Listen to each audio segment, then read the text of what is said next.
The auction yard was alive with noise, yet beneath the clamor lingered a heaviness that clung to the air like the dust rising from the trodden ground. Rain from the night before had left shallow puddles reflecting gray clouds, and the scent of damp hay mixed with the sharp tang of sweat and iron chains. Men shouted bids, women bartered for scraps of harness, and horses cried out in protest, their voices swallowed by the auctioneer's hammer. In the midst of this chaos, a figure was dragged into the ring, a stallion once proud, now little more than a shadow of himself. His ribs showed starkly against his dull, mud-streaked coat, his mane tangled and matted, his steps uneven. Each tug of the rope around his neck made him stumble, and laughter rose from the crowd like cruel applause. Waste of space, someone muttered. Better to put him down, another voice sneered. The auctioneer forced cheer into his tone, but even he could not mask disdain.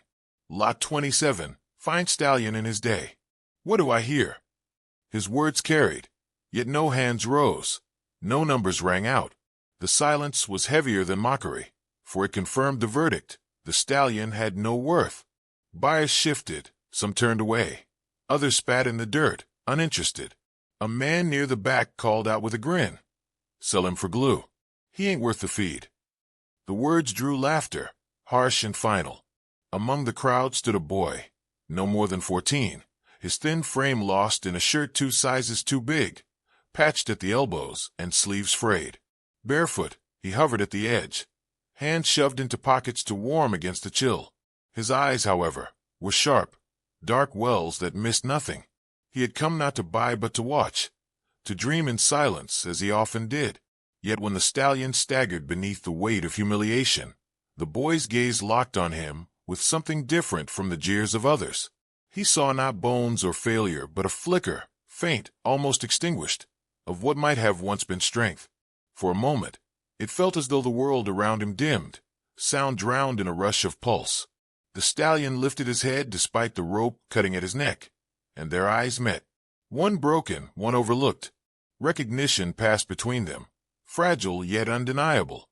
The auctioneer slammed his hammer impatiently. "No bids? Will no one take this beast?" Murmurs rose. Some spoke of saving money, others of the risk in keeping such a wreck alive.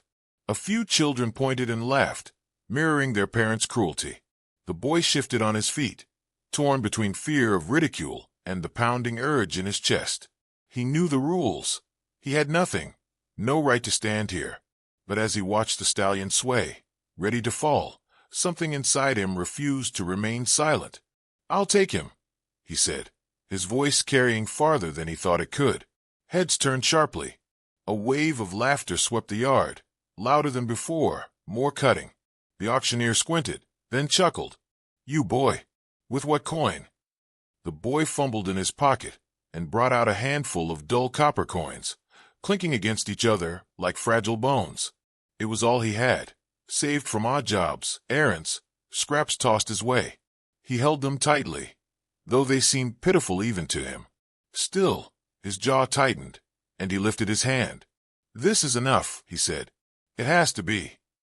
Mockery rang out. "He'll starve before that horse eats." "Let the fool have him. He'll be rid of both soon enough." A child playing farmer. Yet amidst the sneers, the boy's eyes never left the stallion. He willed the animal to stand, to meet him halfway, to show some sign he wasn't entirely lost. The stallion, as though stirred by the defiance of the voice, flicked an ear, then shifted his gaze to the boy.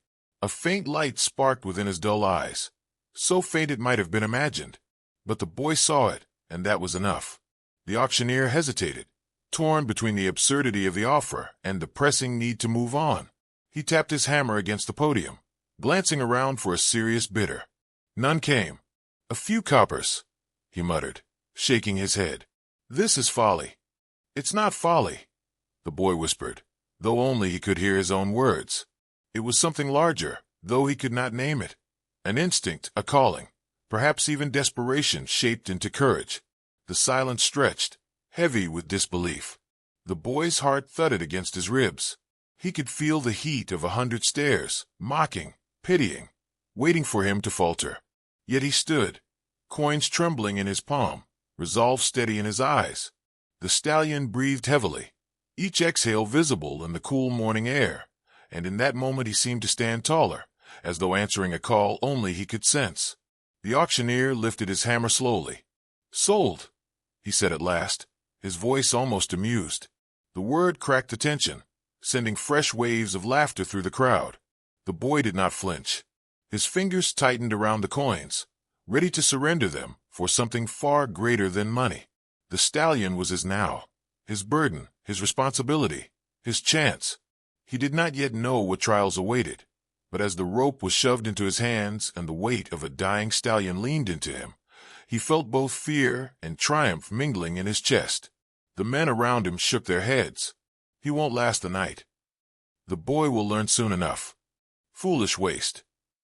Their voices buzzed like flies, but he ignored them, his eyes fixed on the horse beside him. He whispered so only the stallion could hear, "I won't let them end you. Not like this."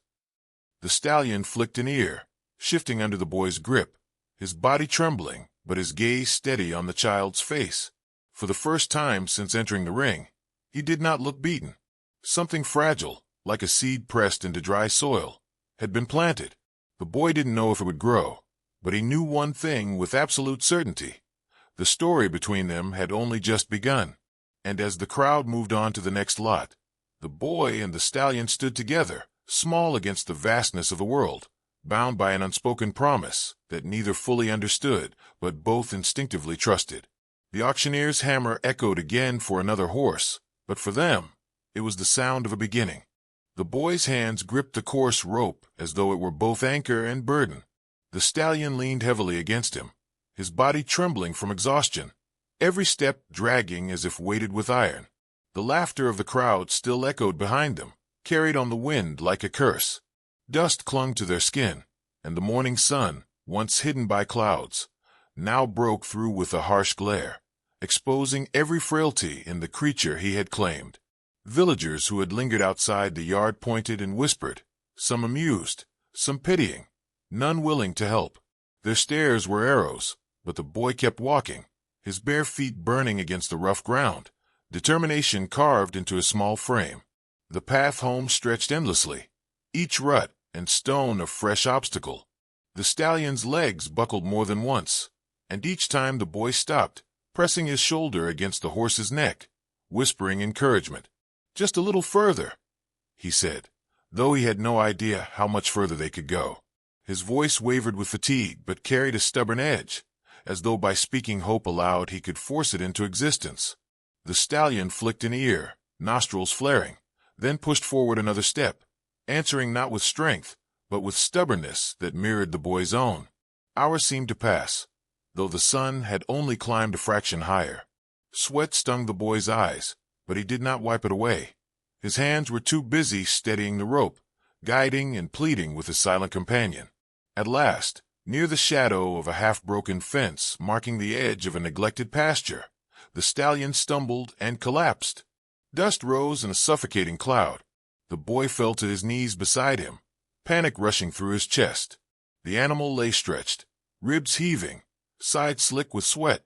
For one terrifying moment, the boy thought it was over, that the horse would not rise again. He pressed his hand against the stallion's muzzle, feeling the faint breath warm his palm.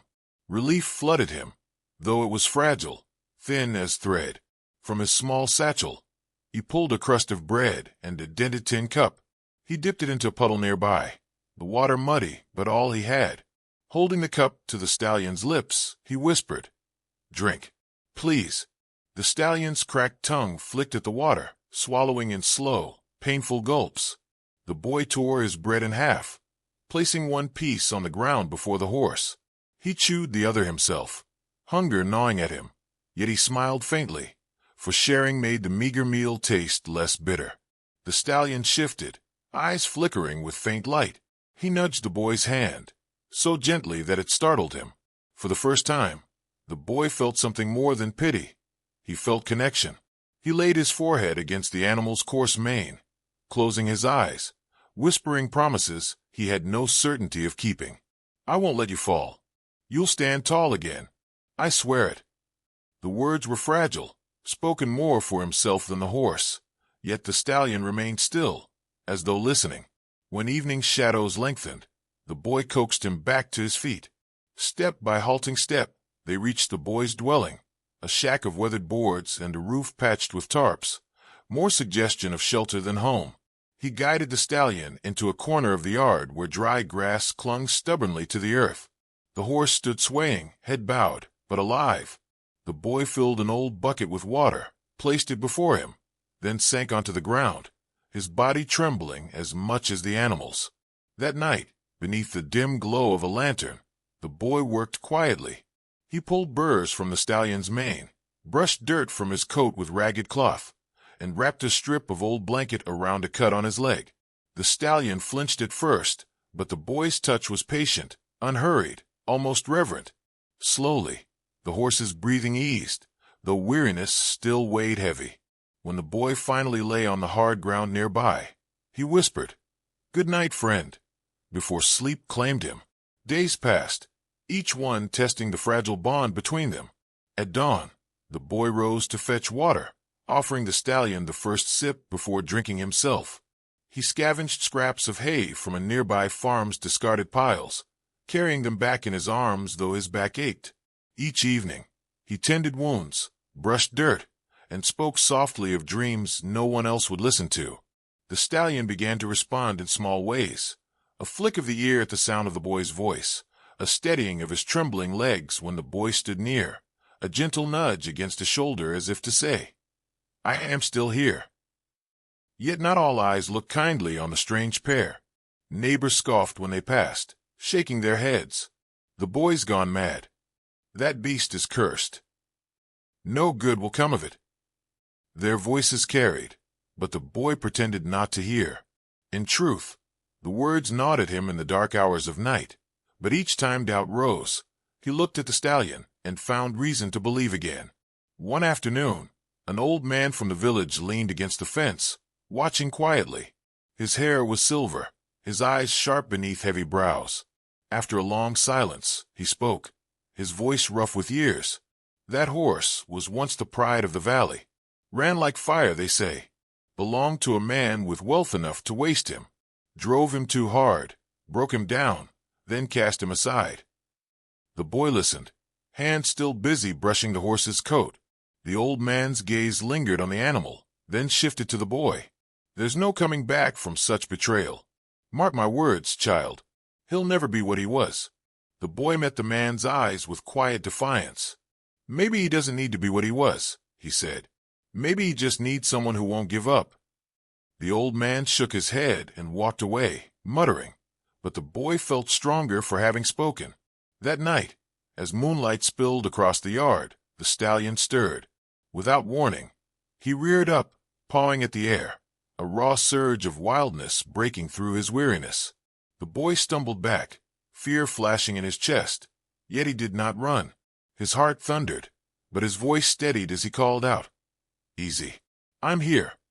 The stallion's hooves crashed against the ground, his breath sharp, his eyes wide with fire that had been buried too long. For a moment, it seemed the fragile trust between them might shatter. But the boy stepped forward, arms outstretched though his hands trembled. The stallion froze, nostrils flaring, gaze locked on the boy. Seconds stretched into eternity. Then slowly, his head lowered, the storm within him subsiding. The boy reached out, touched his muzzle, and exhaled a shaky laugh of relief. "There you are," he whispered. "Not broken, just waiting." The night fell silent again, but something had shifted. The stallion's spirit had stirred, wild and unpredictable, and the boy knew this was only the beginning. What lay ahead was uncertain, perhaps dangerous, but the bond between them had begun to forge in fire. Morning light crept through the cracks of the boy's worn shelter, spilling thin beams across the yard where the stallion stood. His body was still gaunt, but the dullness in his eyes had begun to lift. The boy rose before the sun most days, his own hunger set aside, to tend the horse first. He brushed the coat, ragged but improving, and murmured words of encouragement as though they carried as much strength as food or water. The stallion flicked his ears at the sound, beginning to recognize the boy's voice as steady ground in a world that had failed him. Their bond deepened not through sudden miracles, but through stubborn repetition. Every stumble was met with patience, every defiant snort with gentle persistence. The boy attempted to climb onto the stallion's back one morning, his heart hammering with both excitement and fear. He managed to swing one leg over before the horse reared, sending him tumbling into the dirt. Pain jolted through his shoulder, but he rolled to his knees quickly, brushing himself off with a crooked grin. "All right," he said softly, meeting the stallion's startled eyes. "Not today. We'll try again." That night he lay on his back staring at the stars, bones aching, yet he felt a strange triumph. The stallion had not bolted. He had resisted, yes, but he had stayed. That was enough to try again. Day after day, he repeated the effort. Sometimes he barely managed to touch the horse's back before being thrown. Other times he lasted a few breaths longer, clinging with legs that trembled, arms straining. Each fall brought laughter from passing children who mocked his foolishness. "You'll break your neck before he carries you," they jeered. But the boy ignored them, brushing the dust from his clothes, eyes alight with determination. The stallion, once quick to panic, began to steady under the persistence. Gradually, resistance softened into curiosity, and curiosity into a grudging tolerance. In the evenings, the boy often sat by the fence, staring at the horse, while whispers of the village reached him. People spoke of the stallion's past, fragments of rumor woven into hushed stories. Once, he had been the fastest in the valley, running like a storm across the fields. He belonged to a wealthy man who used him for racing, but greed had poisoned every victory. Rumors of tampered reins, forced runs, and brutal beatings filled the air. The boy pieced the tale together, each shard cutting deeper. The stallion had been a champion, betrayed until pride turned to fear. His fire had not died. It had been smothered. The boy clenched his fists as he listened. "They broke you," he whispered one night while stroking the horse's muzzle. "But they won't keep you broken." One afternoon, the fragile trust was tested. A group of older boys, carrying stones and sticks, lingered by the fence. Their smirks betrayed mischief, and before the boy could stop them, they hurled pebbles at the stallion's flank. The horse reared in terror, eyes wild, hooves lashing dangerously close. The boy's heart leapt into his throat. Without thinking, he darted forward, arms spread wide as if to shield the horse from the blows. "Stop!" he shouted, his voice raw with fury. The stallion's hooves struck the earth inches from his head, dust exploding around him. Yet he did not move, refusing to retreat even as danger roared in front of him. The aggressors laughed, unnerved but unwilling to admit fear, before slinking away with muttered curses. The boy dropped to his knees, shaking from the adrenaline that coursed through him. Slowly, the stallion lowered his head, breath heaving, nostrils flaring. Their eyes met in that suspended moment, and something unspoken passed between them. The boy had chosen to stand, not run. The stallion had chosen not to strike. From then on, trust was no longer fragile. It was forged in fire. The weeks that followed were marked by quiet victories. The boy managed to ride bareback for the first time, clinging awkwardly, but laughing through the fear.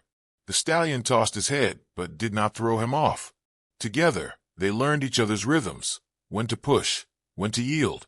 The boy spoke less and listened more, understanding that silence often bridged the gap between them better than words. Villagers who once sneered now lingered at the edges, curiosity softening their disdain.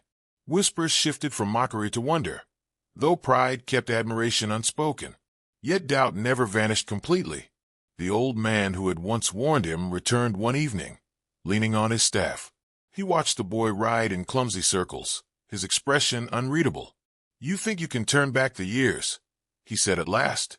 "But scars don't vanish, and fear doesn't forgive." The boy slid off the stallion, meeting the man's gaze with steady defiance. "Maybe," he admitted, "but he isn't alone anymore. That changes everything." The old man's eyes lingered on the horse, and for the first time, he did not argue. He simply turned away, leaving the boy with a faint flicker of hope that even the hardest hearts could soften. As the days shortened, news reached the village of an event, a race that drew riders from surrounding lands, offering coin and honor to the victor. Farmers spoke eagerly, Trainers prepared their steeds, and excitement filled the air. To the boy, the word struck like a spark in dry grass. He looked at the stallion, who stood grazing calmly, and felt the fire of possibility burn within his chest. "They laughed at us," he whispered, hand brushing the horse's neck. "But what if we showed them?" Doubt shadowed his thoughts.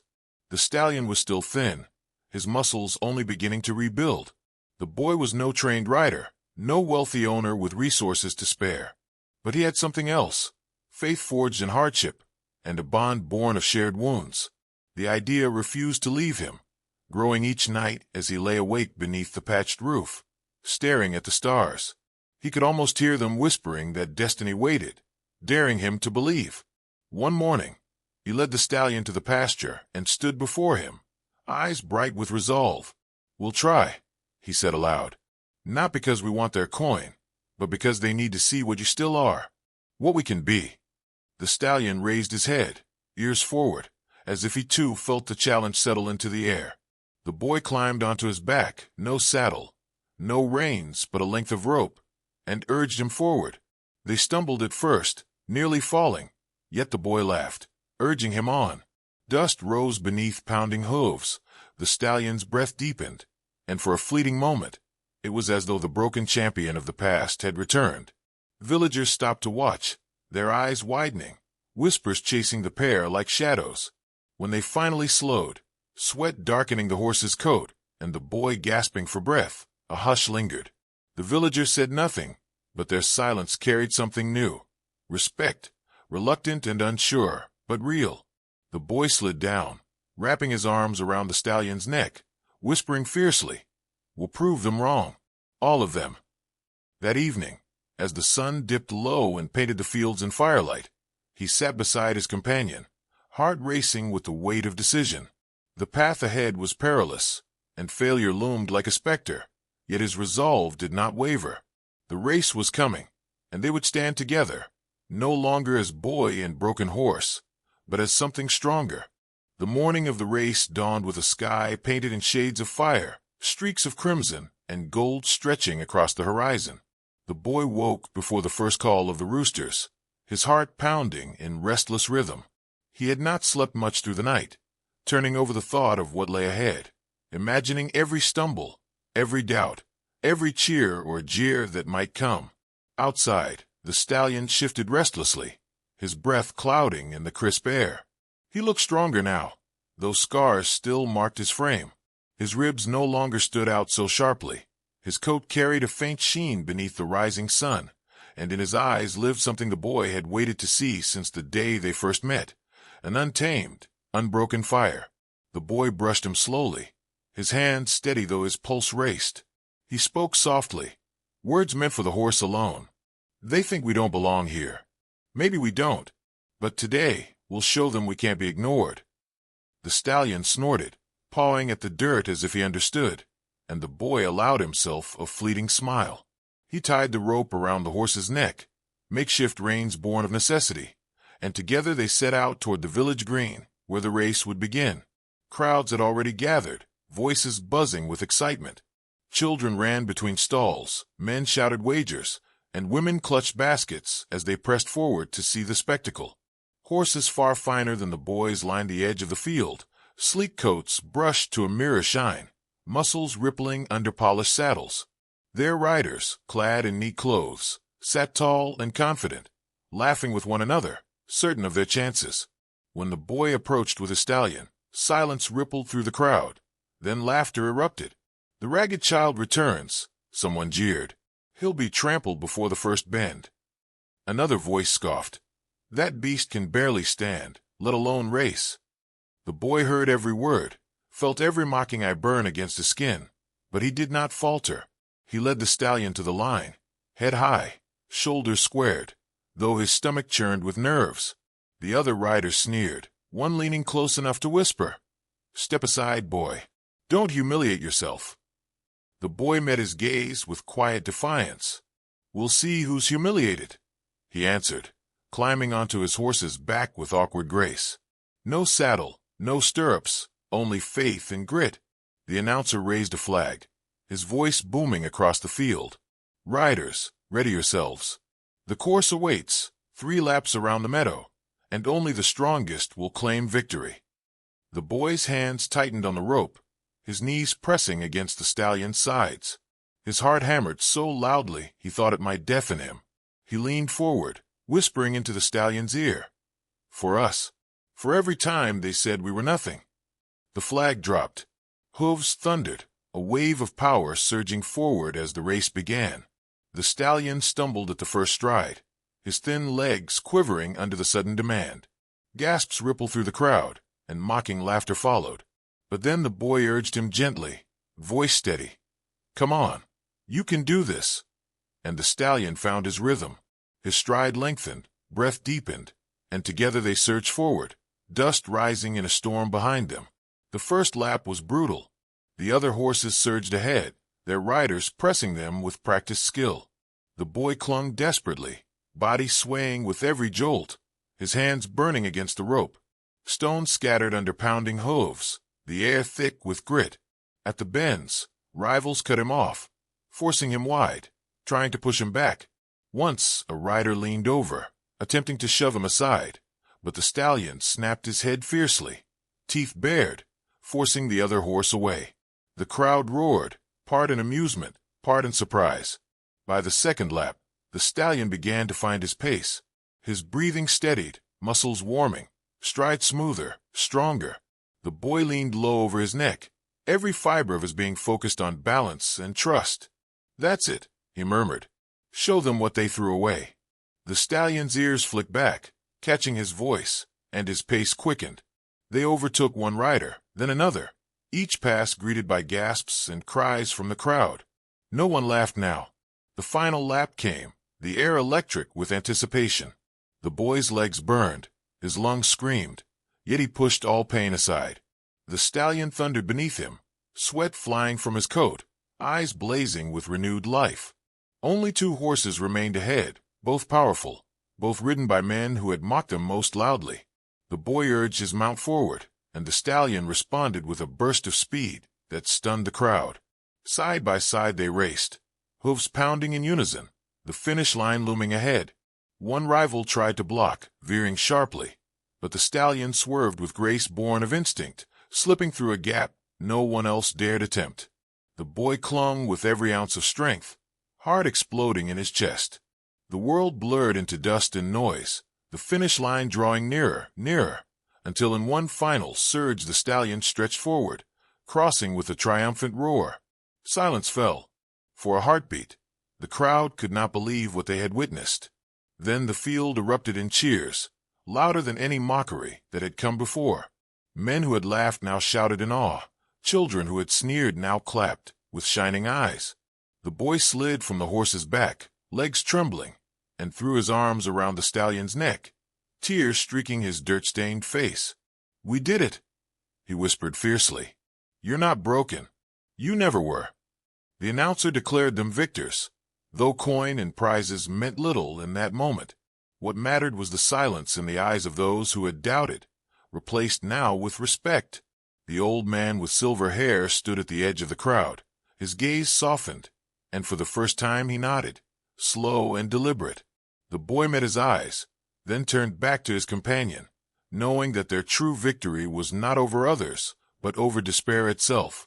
As the sun dipped low, painting the meadow in gold, the boy led the stallion from the field, not as master and beast, but as equals bound by loyalty and survival. Whispers followed them, not of scorn but of admiration, and perhaps even of wonder. People would speak of this day for years, of how a ragged child and a discarded horse reminded them that worth cannot be measured in wealth or appearance. The boy paused at the edge of the road, turning once more to look at the crowd. His heart swelled, not with pride, but with gratitude for the bond that had carried him here. He leaned against the stallion, exhausted yet elated, and whispered, "The world tried to throw us away, but together we found our place." The stallion nudged him gently, a silent answer more powerful than words, and so they walked into the fading light, leaving behind laughter, disbelief, and scorn, carrying forward something stronger, hope carved from pain, shared between a boy and a horse who had refused to surrender. Sometimes the world discards what it doesn't understand. Sometimes it mocks what it fears. But with love, courage, and unwavering faith, even the broken can rise again, not as they were, but as something greater. If this story touched your heart, please consider subscribing. I bring true, heartfelt stories every day.